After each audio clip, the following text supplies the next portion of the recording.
یہ چل رہا ہے نا مارکیٹ میں، بڑی بے وفا ہے دنیا. اور تو چھوڑ دو یار، باقیوں میں کیا یاد کرنا. سگی اولاد بھی دین نہیں سکھاؤ گے نا اپنے بچے کو، خدا کی قسم سال کے بعد بھی مشکل ہے کوئی یاد کرے.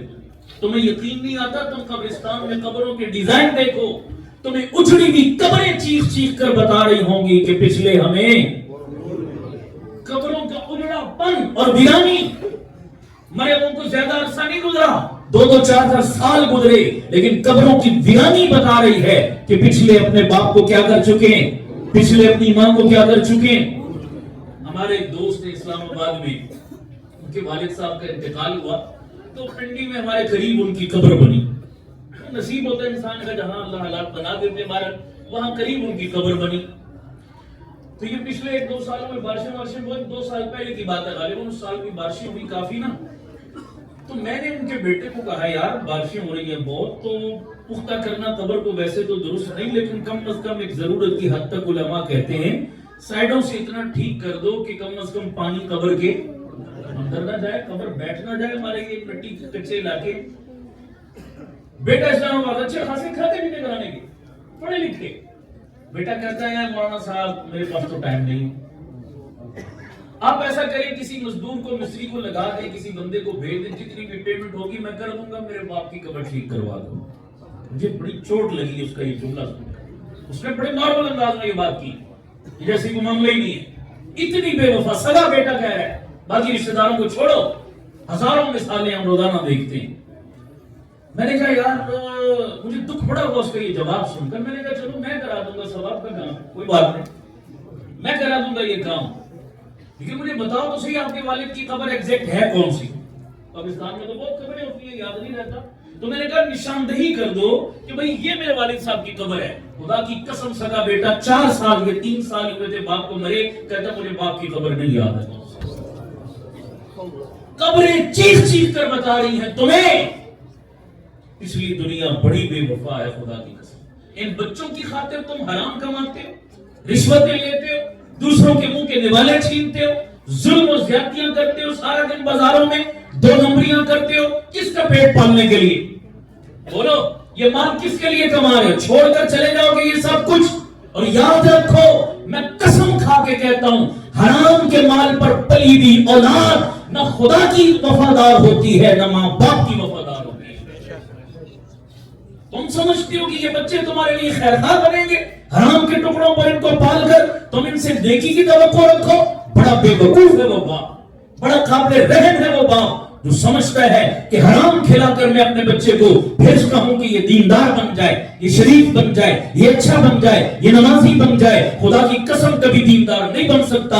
اگر اپنی اولادوں کو دین پر چلتا ہوا دیکھنا چاہتے ہو، روکھی سوکھی کھلا لو، فاقہ کروا لو، ٹکڑے کھلا لو، لیکن طے کرو کہ کبھی حرام کا لقمہ نہ اپنے پیٹ میں جانے دیں گے نہ اپنی اولاد کے پیٹ میں جانے دیں گے.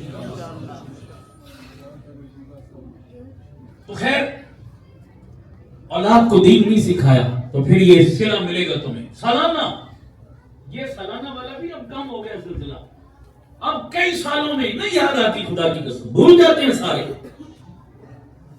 جنازے میں کھڑے ہوتے ہیں نا آپ، جنازے پہ ایک چیز مجھے بڑا وہ کرتی ہے، دکھ پہنچاتی ہے. میں بڑا اس کو اچھا نہیں سمجھتا. میں اس کو جنازہ ابھی باپ کی میت سامنے پڑی ہے، ابھی قبر میں بھی نہیں گیا، اور اعلان کیا ہوتا ہے وہ جتنے آئے اور روٹی کھا کے جائے ہو، باپ کی قبر کی فکر. بولو باپ کی کوئی نمازیں رہ گئی؟ انسان ہے نا، نماز انسان کی کیا ہو جاتی ہے بھائی؟ بیٹے کو فکر کرنی چاہیے وہ میرا پیو بڑی ڈاڈی جگہ چلا گیا، بڑی مشکل گھاٹی میں چلا گیا. سب سے پہلے یہ سوال ہوگا اس سے قبر میں، وہ پچھلوں کی روٹی رہ بھی گئی تو کوئی فرق نہیں پڑتا. پچھلے میرے باپ کے ولیمے پر نہیں آئے کہ ان کی روٹی کے لیے میں مرا مرا پھروں کہ دیگے پکواؤں، پچھلوں کو روٹی کھلاؤں. عجیب تماشا ہے. کبھی کسی بیٹے کو پرواہ ہوئی کہ میرے ابا جی 4 مہینے 6 مہینے چارپائی پر علیل تھے، بیمار تھے، بیماری کاٹ کے مرے ہیں، 6 مہینے کی نمازیں نہیں پڑھ سکے، وہ جو میں نے دیگے برادری کو کھلانی ہے وہی پیسہ میں باپ کی نمازوں کو فدیہ ادا کر دوں؟ کسی کو پرواہ ہے؟ میرے باپ پر ہو سکتا ہے قرض ہو کسی کا، وہ قرض کا بوجھ لے کر قبر میں چلا گیا. جان نہیں چھوٹے گی جب تک قرضہ کلیئر نہیں ہوگا. نمازیں بھی جان نہیں چھڑا سکتی جب تک حقوق العباد کلیئر نہیں ہوں گے. میں انہی پیسوں سے باپ کا قرض ادا کر دوں؟ میں باپ کے مالی معاملات کو کلیئر کر دوں، میں سگی بہنوں کو وراثت میں حصہ دے دوں، کسی کو پرواہ نہیں. ساری برادری کس پر ٹوٹی ہوئی ہے؟ دے کے کھلاؤ، کھانا کھلاؤ. بس سارے جناب ادھر رخ ہے، ادھر کسی کا رخ نہیں ہے، اور یہ سارے روٹی کھا کے جائے ہو. بس روٹی کھاؤ، ڈگار مارو، سارے اپنے اپنی نئی زندگی شروع کر دو. مرنے والا جانے، اس کی قبر جانے، اس کے عمل جانے، اور اس کا خدا جانے. کسی کو کوئی ہوش نہیں ہوتی خدا کی قسم. وَبَعْدَ ذَلِكَ لَا يَدْرُونَ مَا فَقَدُوا هَمُّهُمْ فِي اِقْتِسَامِ الْإِرْثِ بِالْجَدَلِ. 4 دن کے چرچے ہوتے ہیں، مرنے والے حاجی صاحب بڑے چنگے سن جناب، بڑے نمازی، بڑے اچھے. 4 دن کی تعریفیں. پھر سگے بیٹے کی زبان پر بھی کیا ہوتا ہے؟ او بین کھنہ چوک والی مارکیٹ جو ابا جی نے بنائی تھی وہ تو سنے لوں گا. دوسرا بیٹا کہے گا وہ جو مکان رینٹ پہ لگا ہے اس پر تو میرا حق ہے. بیٹی کہے گی وہ گاؤں والے مکان ان پر تو میرا حق. میراث کی جائیداد کی بندر بانٹ میں لگ جائیں گے. کوئی نہیں تذکرہ کرے گا کہ مرنے والا کون تھا، کہاں چلا گیا، اسے کس چیز کی ضرورت ہے. یہ وفا ہے دنیا. سالانہ بھی ہے، میں سالانہ کی بڑی چھوٹی بات کر رہا ہوں، ورنہ تو سال کے بعد بھی کوئی نہیں یاد کرتا. اتنے خون سفید ہو چکے ہیں خدا کی قسم. یہ بے دین اولاد کی بات کر رہا ہوں. کس کی؟ وہ اولاد جو صرف تم نے پیسے کمانے والی مشین بنائی، دین نہیں سکھایا، مدرسہ نہیں بتایا، اللہ رسول نہیں بتایا، قرآن کا رستہ نہیں دکھایا. یہ اس اولاد کی بات کر رہا ہوں، ورنہ دیندار اولاد کا معاملہ اس سے مختلف ہے. وہ میں بتاتا ہوں. تو خیر وہ مردہ کہنے لگا جناب وہ جو پچھلے ہیں وہ کون ہے سارے؟ سال کے بعد کبھی تھوڑا بہت خیال آ جائے تو وہ پڑھ کے بھیج دیں. وہ جو تھوڑا بہت بھیجتے ہیں نا وہ جھنگا آتا ہے. جھنگا سمجھتے ہو نا؟ بہت تھوڑا ہوتا ہے. جلدی جلدی چن رہے ہیں کہ کہیں جھنگے سے بھی رہ نہ جائیں. ایک مردہ قبر سے نکلا، بڑے مزے سے ایسے ٹانگ پہ ٹانگ رکھ کے ٹیک لگا کے بیٹھا ہوا، وہ کچھ نہیں چن رہا. اب وہ خواب والے نے پوچھا اس سے، بھائی صاحب لگتا ہے آپ کا پیچھے سالانہ والا بھی تسی بالکل بے قسمے ہو. ان کے چلو پھر سالانہ والے تو ہے نا، کچھ نہ کچھ آ رہے چن رہے ہیں، تو بیٹھا ہوا آرام سے، تیرا تو لگتا ہے کچھ سالانہ والا بھی. اس نے کمال کی بات کی. سنیے گا خدا کی قسم ایمان تازہ ہوگا آپ کا. انہوں نے کہا نا نا نا نا بابا آپ کی غلط فہمی ہے، یہ سارے سالانہ والے ہیں، میں روزانہ والا ہوں. اونچی کہو ذرا سبحان اللہ. اس نے کہا وہ کیسے، تو روزانہ والا کیسے؟ اس نے کہا جناب میں اپنے بیٹے کو حافظ قرآن بنا کر چھوڑ کر آیا تھا، ہر روز ایک قرآن پڑھ کے میرے لیے ہدیہ کر کے ایصال ثواب کرتا ہے. بلکہ میں آسان لفظوں میں اور سمجھانے کے لیے کہہ دوں تو اس نے یوں کہا ہوگا کہ جناب یہ سارے پرچون والے ہیں، میں تھوک والا ہوں. ان کا آتا ہی تھوڑا تھوڑا اس لیے چن رہے ہیں، میں تھوک والا ہوں، میرا آتا ہی بے حساب ہے، مجھے چننے کی ضرورت ہے. وہ بڑا حیران ہوا خواب دیکھنے والا بندہ. اس نے کہا یار تیرا بچہ اتنا فرما بردار، اتنا اچھا کہ ڈیلی یہ قرآن پڑھ کے تیرے لیے ہدیہ. ذرا اپنے بچے کا نام پتا تو بتا، میں اسے ملنا چاہتا ہوں، دیکھنا. خواب میں پوچھا اسے تو اس مردے نے خواب میں بتایا فلاں نام، فلاں جگہ، فلاں ایڈریس. صبح یہ اٹھا تو اسی تجسس میں وہ چلا گیا اسی ایڈریس پر تلاش کرتا کرتا. اب جب پہنچا تو دیکھا بازار میں ایک مٹھائی کی دکان ہے اور ایک خوبصورت بارش نوجوان وہ مٹھائی دے رہا ہے گاہکوں کو. اب اس نے سلام دعا کی اور نام پتا پوچھا تو وہی نام تھا جو اس نے بتایا تھا.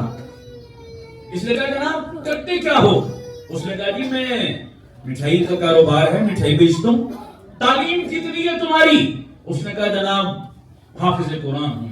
کہا تمہاری روٹین اور معمول کیا ہے؟ میری مائیں بہنیں بھی سنیں ذرا غور سے، روٹین کیا ہے تمہاری؟ اس نے کہا جناب صبح آتا ہوں نا دکان پہ، ادھر دکان کا تالا کھلتا ہے، ادھر زبان کا تالا کھلتا ہے. ہاتھ میرے کام میں مصروف ہو جاتے، زبان میری رب کے قرآن کی تلاوت میں مصروف ہو جاتی ہے. سارا دن میں دکان پر رب کے قرآن کی تلاوت کرتا رہتا ہوں. رات کو دکان بند کر کے چارپائی پر جب گھر پہنچتا ہوں سونے کے لیے لیٹتا ہوں تو صبح سے لے کر رات اس وقت تک میں ایک قرآن مکمل کر کے اپنے والد کو ہدیہ کر چکا ہوتا ہوں. وہی جو باپ نے بتائی تھی بیٹے نے بھی وہی کر دی. مجھے اور تجسس ہوا، میں نے کہا یار ایک بات بتاؤ. اس نے کہا کیا؟ میں نے کہا ڈیلی والد کو 5 پارے پڑھ کے بھی ہدیہ کر سکتے ہو، 10 پارے بھی کر سکتے ہو، ڈیلی ایک قرآن ہی کیوں ہے نا سوال؟ ڈیلی ایک قرآن ہی کیوں تم نے لازم کر لیا؟ اس نے بڑی کمال کی بات. یہ بچوں آپ غور سے سنو ذرا. اس نوجوان نے کہا میرے والد جب زندہ تھے نا تو ایک دن میرے والد نے مجھے بلا کر کہا بیٹا 2 چیزیں تیرے نام کر رہا ہوں، ایک قرآن دوسری دکان۔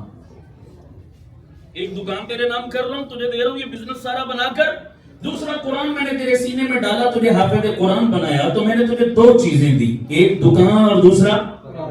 لیکن میرے بیٹے میری وصیت یاد رکھنا، پتہ نہیں میری زندگی کتنی ہے کتنی نہیں، میری وصیت یاد رکھنا، یہ جو دکان تجھے دی ہے نا یہ تیرے لیے دی، اس کا نفع بھی اس کا پروفٹ بھی تیرے لیے، لیکن یہ جو تیرے سینے میں نے قرآن ڈالا نا میرے بچے، یہ تجھے تیرے لیے نہیں دیا، یہ تجھے اپنے لیے دیا۔ قرآن کا حافظ تجھے کس لیے بنایا؟ اپنے لیے بنایا۔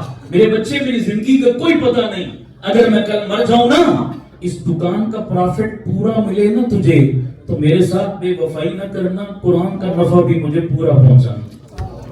ایسا نہ ہو کہ دکان کا پروفٹ پورا کمائے اور قرآن مجھے 2 سپارے 4 سپارے پڑھ کے بس اتنا، یہ نہیں، مجھے بھی نفع پورا چاہیے۔ یہ میرے باپ کی وصیت تھی، میرا باپ دنیا سے چلا گیا، دکان میری خوب چلتی ہے، شام کو واپس لوٹتا ہوں، جیبیں بھر کے واپس لوٹتا ہوں تو مجھے حیا اور شرم آتی ہے کہ اپنا پروفٹ پورا لوں اور باپ کو قرآن کا نفع صرف 5-10 باروں کا دوں، ایسا نہیں ہے، اپنا نفع بھی پورا لیتا ہوں، باپ کو قبر میں قرآن کا نفع بھی پورا دیتا ہوں۔ یہ ہے دیندار اولاد۔ صرف اپنے بچوں کو پیسے کمانے والی مشین بناؤ گے، شاید پتہ نہیں سالانہ بھی تمہیں یاد نہ کر سکیں، لیکن اپنے بچے کا تعلق مسجد سے جوڑا، مدرسے سے جوڑا، قرآن سے جوڑا، علماء سے جوڑا، دین سے جوڑا۔ خدا کی قسم علماء نے لکھا ہے اگر دیندار اولاد ہو، ماں باپ کے مرنے کے بعد اسپیشل ہاتھ اٹھا کر نام لے کر ان کے لیے دعا نہ بھی کرے تب بھی اولاد کے ہر نیک عمل کا ثواب آٹومیٹک ماں باپ کو قبر میں پہنچتا رہتا ہے، آٹومیٹک پہنچتا رہتا ہے۔ آج کل بھی سائنس نے ترقی کی ہے نا، اے آئی نے ترقی کی، کتنے سسٹم کمپیوٹرائز ہو کے آٹو پہ لگے ہوئے نہیں لگے ہوئے۔ وہ بولو یار، ہمارے ایک دوست ہے اے آئی کا کام کرتے ہیں، وہ کہتے ہیں یار میں ایسے بزنس کی تلاش میں ہوں کہ رات کو میں سویا بھی ہوں میرے پیسے بن رہے ہیں۔ ہے ایسا سسٹم؟ بولو ایسا سسٹم ہے یا نہیں ہے؟ جو ماہر ہیں وہ کر رہے ہیں نا، وہ کہتے ہیں میں سویا بھی ہوں میرے پیسے جناب بن رہے ہوں، میری انکم میں اضافہ ہو رہا ہو۔ بابا دنیا کی انکم ایسی ہو سکتی ہے تو دین کی نہیں ہو سکتی؟ ہم قبر میں آرام کر رہے ہوں، آٹو پہ سسٹم ایسا لگا ہوا ہے، خدا کی قسم ایسے صدقات جاریہ اپنے پیچھے چھوڑ کر گئے کہ ہماری قیامت کی صبح تک اس نیکی کے نام عمل میں خود بخود اضافہ ہوتا چلا گیا۔ اور وہ یہی رستہ ہے۔ ہم روزانہ والے، بولو ہم سالانہ والے یا روزانہ والے؟ آپ کون کون ہے ذرا جو روزانہ والے ہاتھ کھڑا کر دو، روزانہ والے بنو گے انشاءاللہ؟ کچھ بولو سارے انشاءاللہ۔ اور یہ بات دل پر لکھ لو، روزانہ والا سودا تمہیں مدرسوں سے ہی ملے گا اور کہیں سے نہیں ملے گا۔ صحیح کہہ رہا ہوں غلط کہہ رہا ہوں؟ روزانہ والا سودا کہاں سے ملے گا؟ بولو مدرسوں کے علاوہ کوئی اور جگہ ہے جہاں اتنا قرآن پڑھا جاتا ہو، جہاں اتنی دین کی تعلیم ہوتی ہو؟ بھائی میں تو کہتا ہوں ہم مدرسوں والے تو اتنے روزانہ والے، میرا اپنا مدرسہ ہے، میں ایک دن رات کو دیر سے آیا نا مدرسے میں واپس کسی سفر سے، تو بچے سوئے ہوئے تھے، چھوٹے چھوٹے ایسے بچے حافظ بنتے ہیں، بچے سوئے ہوئے تھے مدرسے میں، تو جس حال میں سوئے ہوئے تھے میں نے کہا چلو میں تھوڑا حال کا چکر لگاؤں، تو رات 2 بجے میں نے حال کا چکر لگایا، اس زیرو کا بلب جل رہا تھا نا تو مجھے قرآن کی آواز ہے، میں نے کہا اس وقت کون قرآن پڑھ رہا ہے؟ میں حیران ہوا، جب قریب پہنچا تو دیکھا ایک 10 سال کا چھوٹا سا بچہ لیٹے ہوئے خواب میں رب کے قرآن کی تلاوت کر رہا۔ بھائی سارا دن زبان پہ جو ہوتا ہے رات کو بھی بولو بھائی، بلکہ موت کے وقت تک بھی، کیونکہ بندہ مر رہا تھا نا تو آخر وقت میں لوگ کلمے کی تلقین کرتے ہیں، سمجھ آئی نہیں آ رہی، اور وہ کہہ رہا تھا آلو اتنا، پیاز اتنا، گوبھی اتنی، مٹر اتنا، کہ ساری زندگی کیا بیچی تھی؟ بولو بھائی آلو گوبھی بیچی تھی، تو مرتے وقت تک یہ چیز ساتھ رہتی ہے۔ بابا ہم تو اتنے روزانہ والے کہ جیتے جی تو قرآن ہے، سوتے ہوئے بھی زبان پر کیا ہوتا ہے؟ قرآن۔ اب بولو اس سے اچھا کوئی مستقبل ہو سکتا ہے؟ اس سے اچھی کوئی انویسٹمنٹ ہو سکتی ہے؟ اس سے اچھی اپنے ساتھ کوئی بھلائی ہو سکتی ہے؟ اپنے ماں باپ کے ساتھ کوئی بھلائی ہو سکتی ہے؟ کوئی بھلائی نہیں۔ اس لیے شیطان کے جھانسوں میں آنے کی کوئی ضرورت نہیں۔ رہ گیا روزی روٹی کا سوال، تو وہ اللہ نے ڈگریوں میں رکھی ہے؟ سارے بولو بھائی، کمپیوٹر سائنس میں رکھی ہے، یونیورسٹی میں رکھی ہے؟ اللہ کی قسم موضوع وقت نہیں ہے ورنہ میں اس پر بات کرتا، کبھی موقع ملا تو میں بات کروں گا۔ صرف مولوی کی روزی روٹی یہ بڑا زبردست موضوع ہے، کبھی اس پر بات کروں گا انشاءاللہ، لیکن بس صرف اتنی مختصراً بات عرض کرتا ہوں. یاد رکھو اگر روزی روٹی ڈگریوں کے ساتھ جڑی ہوتی تو ڈگریوں والے کبھی بے روزگاری سے تنگ آ کر خودکشیاں، ہر ڈگری والا باروزگار ہوتا، بے روزگار. بتاؤ زیادہ ڈگریوں والے بے روزگار ہیں یا مولوی؟ بولو سارے. ڈگریوں والے کے بارے میں تم نے سنا خودکشی کی، کبھی کسی مولوی کے بارے میں بھی سنا؟ بولو یار، کوئی بندہ ہاتھ کھڑا کرے جو کہے ہمارے علاقے کے مولوی صاحب نے روزی روٹی سے تنگ آ کر خودکشی کر لی، کبھی سنا؟ حالانکہ سب سے کم تنخواہ کون لیتا ہے؟ بولو بھائی، سب سے تھوڑی تنخواہ کس کی ہے؟ تمہارے لاکھوں میں خدا نے وہ برکت نہیں رکھی جو مولوی کے چند ہزار میں برکت رکھی. اور یہ یاد رکھا کرو اللہ سے ہمیشہ مال کی کثرت. ایک پہلے 30,000 کماتا تھا، اب 1 لاکھ کماتا ہوں، کہتے کہ اللہ نے برکت دے دی. یہ برکت نہیں ہے، 30 والا لاکھ پہ چلا جائے، یہ کثرت ہے مال کی. بولو یہ کیا ہے؟ 30 والا لاکھ کما رہا ہے، کثرت تو ہے، لیکن آخری تاریخوں میں پھر بھی کیا کر رہا ہے؟ رو رہا ہے. پتہ نہیں کدھر جاتے ہیں پیسے، کوئی سمجھ نہیں لگتی. پھر قرضے مانگتا ہے، آخری تاریخوں میں پھر ادھار مانگتا ہے. کثرت تو ہے، برکت نہیں ہے. اللہ سے مال کی کثرت نہ مانگو، کیا مانگو؟ برکت. بولو کیا مانگو؟ میں ایک جگہ بیان کیا، میں نے ایک بابا جی مجھے ملے، مریض سے لاٹھی پر چل کر میرے پاس آئے، بڑی محبت سے مجھے ملے اور مجھے دعا دی. میرا ماتھا چوم کر کہنے لگے مولانا اللہ میری زندگی بھی آپ کو لگا دے. میں نے کہا بابا جی میں دعا کرتا ہوں اللہ آپ کی دعا میرے حق میں قبول نہ فرمائے. کہنے لگے جی یہ کیا؟ میں نے اتنی محبت سے دعا دی، آپ کہتے ہیں قبول نہ فرمائے. میں کہا بابا جی تھوڑی رہ کتنی گئی ہوں، جو ظاہری پوزیشن نظر آ رہی ہے، رہ کتنی گئی ہے، اور جتنی رہتی بھی ہے وہ بھی اس کی حالت بھی پاکستان سے زیادہ مختلف ہے. جیسے پاکستان پہ ساتھیوں پہ آپ بھی کس پہ، اب آپ والی زندگی مجھے لگ گئی تو میں بھی کس پہ. لوگ آ کر دعائیں دیتے ہیں بڑے سخی بن کر کہ اللہ آپ کو لمبی عمر دے. بھائی لمبی عمر کی دعا نہ دو، یہ دعا دو اللہ آپ کو برکت والی عمر دے. لمبی عمر مل بھی گئی 100 سال، ان میں سے 40 سال آپ فالج پڑا چارپائی پہ پڑے ہیں، وہ 100 سال کسی کام کے ہیں؟ بولو بھائی، نہ اٹھ سکتے ہو، نہ کھا سکتے ہو، نہ کروٹ بدل سکتے ہو، تو 100 سال کا اچار ڈال لیں. اس سے 60 سال کی زندگی بہتر نہیں جو چلتے پھرتے موت آ جائے. سمجھ آ رہی نہیں آ رہی؟ تو عمر کی لمبائی کی دعا نہ دو، عمر کی برکت کی دعا دو. مال کی کثرت کی دعا نہ دو، مال کی برکت کی دعا دو. کالج یونیورسٹی تمہارے مال کی کثرت کا سبب بنتی ہے، یہ مدرسے مسجد مسلح کی ڈیوٹی اور نوکری خدا کی قسم مال کی برکت کا سبب بنتی ہے. تمہارے لاکھوں میں بھی گزارا نہیں ہوتا. مولوی امام مسجد اپنے مہینے کے 15-20 ہزار میں بھی الحمدللہ خوشی سے گزارا کرتا. وہ سمجھ آ رہی نہیں آ رہی؟ میرے پیر مرشد حکیم الامت مجدد الملت حضرت مولانا اشرف علی تھانوی سب کہہ دو رحمت اللہ تعالی علیہ. پیروں کو مانتے ہو نہیں مانتے؟ اور بولو سارے پیروں کو مانتے ہو؟ اب پیروں کی گل سنا رہا میں ٹی وی بلے بلو سارے پیر ہیں. بڑے لوگوں کی باتیں بھی کیا ہوتی ہیں؟ کہتے جی مولوی بنا دیا پتر کو تو کھائے گا کہاں سے. یہ ٹینشن ہے نا شیطان یہ پٹی پڑھاتا ہے. پتر کو مولوی بنا دیا تو آج کے دور میں بھی یار مہنگائی کا زمانہ، خدا کی قسم ماڑے سے ماڑا بندہ، غریب سے غریب بندہ بھی جس کے گھر کو مہمان آ جائے، ماڑا بندہ، شریعت بھی کہتی ہے اور یہ اصول بھی ہے کم از کم 3 دن مہمان کا کیا ہوتا ہے؟ بولو بھائی حق ہے نا. قرضہ مانگ کر بھی کسی کو کھانا کھلانا پڑے نا تو مہمان کے سامنے گناہ نہیں کرتا کہ یار میں مر گیا ہوں میں تجھے کیسے کھانا کھلاؤں. لوگ مہمان کی بڑی عزت کرتے ہیں، بڑی لاج رکھتے ہیں. مہمان اللہ کی رحمت ہوتی ہے. 3 دن مہمان کا حق ہے کہ اپنی توفیق کے مطابق جو اچھا کھلا سکتے ہو کھلاؤ، جو اچھا اکرام کر سکتے ہو کرو. مہمان کا حق ہے یہ. اچھا بھائی مجھے بتاؤ یہ جو مسجدوں مدرسوں میں پڑھتے پڑھاتے ہیں یہ لوگ کس کے مہمان؟ بھائی جو میرے گھر آئے میرا مہمان، جو اللہ کے گھر جائے اللہ کا، جس کے گھر ہو اسی کا مہمان. تو جو اللہ کے گھر ڈیرے ڈال کے بیٹھے ہیں وہ کس کے مہمان؟ اور مہمان کی مہمانداری کتنے دن ہوتی ہے؟ اور ہمارے ہاں کے دنوں کا لیول اور ہے، اللہ کے ہاں کے دنوں کا لیول.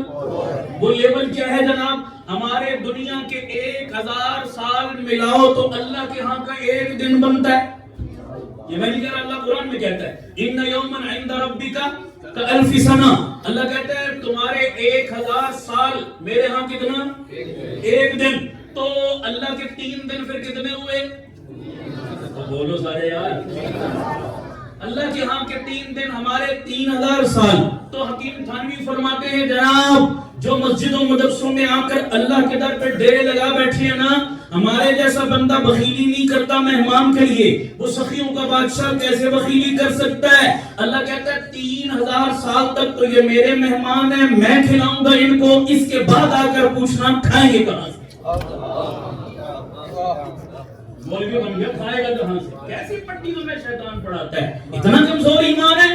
لکھو دل پر سارے چھوٹے بڑے, جو رب جنگل کے سور اور خنزیر بھوکے نہیں مارتا, خدا کی قسم وہ اپنے قرآن کے خادموں کو بھوکا کیسے مار سکتا ہے؟ روزی کس کے ہاتھ میں ہے؟ سب کو روزی کون پہنچاتا ہے؟ کائنات کی بدتر مخلوق خنزیر, اللہ ان کو بھی روزی دیتا ہے. تو کائنات کے سب سے بہترین لوگوں کو اللہ روزی کیسے نہیں کھلائے گا؟ باقیوں سے بہت اچھا کھلاتا ہے. بولو کھلاتا ہے نہیں کھلاتا؟ بہت اچھا کھلاتا ہے, بہت عزت سے کھلاتا ہے. خیر تفصیل پھر کبھی کسی موقع پر صحیح. اس لیے شیطان کے ان وسوسوں کا شکار نہ ہو. انہی کا یہ مستقبل بھی ہے, انہی کا وہ مستقبل بھی ہے. جو بچے حافظ بنے, ان کے والدین سے میری درخواست ہے, ابھی آدھا کام ہوا ہے, پورا درمیان میں نہیں چھوڑنا. سمجھ آ رہی نہیں آ رہی؟ پورا توڑ لگانا ہے بھائی. دودھ کو اس کا ماحول نہ ملے تو دودھ کیا ہو جاتا ہے؟ ماحول کا کیا مطلب؟ کچن میں سارے برتن اچھے اور صاف ہوتے ہیں, لیکن دودھ کا برتن الگ ہوتا نہیں ہوتا. حتیٰ کہ جس برتن میں تم سالن پکاتے ہو نا, اس میں بھی دودھ, یا دودھ اتنی نفاست والی چیز ہے کہ اس میں سالن والا ذائقہ آ جائے گا اگر اس برتن میں ڈالا. اسپیشل چیز ہے تو برتن بھی اسپیشل رکھو, انوائرمنٹ بھی اسپیشل دو, تبھی ٹھیک رہے گا, ورنہ خراب. اللہ کی قسم یہ جو سینوں میں قرآن آیا, یہ دودھ سے بھی زیادہ نفیس ہے, یہ دودھ سے بھی زیادہ پاک شے ہے. اگر اس قرآن کو بھی سلامت رکھنا ہے تو ان برتنوں کی بھی کیا کرنی پڑے گی؟ یہ جو برتن ہیں حافظوں کی شکل میں, یہ جو باڈیاں بیٹھی ہیں, یہ جو وجود بیٹھے ہیں, ان کی حفاظت اب ایمان سے بتاؤ, ان کی حفاظت سوشل میڈیا سے ہوگی؟ بولو بھائی. ٹچ موبائلوں سے ہوگی؟ اسکول کالج کے گندے ماحول سے ہوگی؟ دنیا میں کاروبار اور جو ہے وہ ان بازاروں دکانوں پہ بٹھا کر ان بچوں کی حفاظت ہوگی؟ یہ دودھ خراب ہو جائے گا, یہ قرآن ضائع ہو جائے گا, یہ بھلا بیٹھیں گے, یہ پٹڑی سے اتر جائیں گے. بابا قرآن حفظ کرنا اتنا اہم نہیں جتنا اس کو سنبھالنا اہم و ضروری, یاد رکھنا ضروری. اب ضروری ہے ان کو باہر کے ماحول سے بچاؤ.